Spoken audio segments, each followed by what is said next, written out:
Your friendly neighborhood Spider-Man's back, and this time he needs a passport. This is a spoiler-free review of the new film, Spider-Man, Far From Home. Peter Parker here to pick up a passport, please.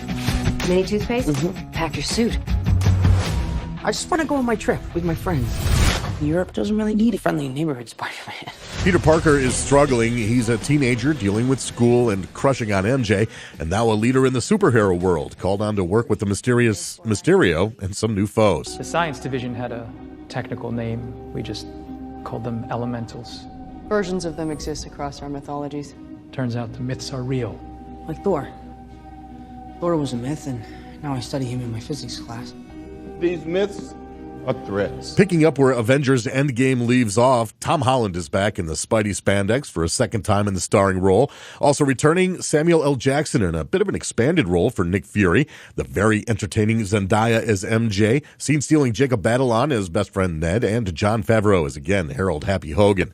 New to the cast, Jake Gyllenhaal, who was a great pick to fill the Mysterio globe, and he turns into a bit of a mentor for Spidey/Peter.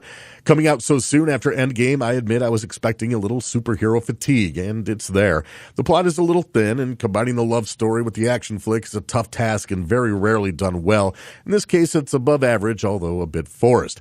However, as I've said through all these Marvel Universe movies, the way the writers have combined the stories and the influence of even the smallest characters on future events is brilliant. The effects, of course, look great, but as they tend to do, things get muddled during the intense action sequences. Spider-Man is in my top 2 of favorite superhero characters, and it's good to see the studios working together to make sure he's a leader in the Marvel Universe, and I think fans are ultimately going to dig the web the writers have spun. And for that, I give Spider-Man Far From Home 4 stars out of 5 on the Rob rating scale. Follow your Spidey sense and see this one on the big screen. I'm Rob LaFrance, and I'll see you at the concession stand.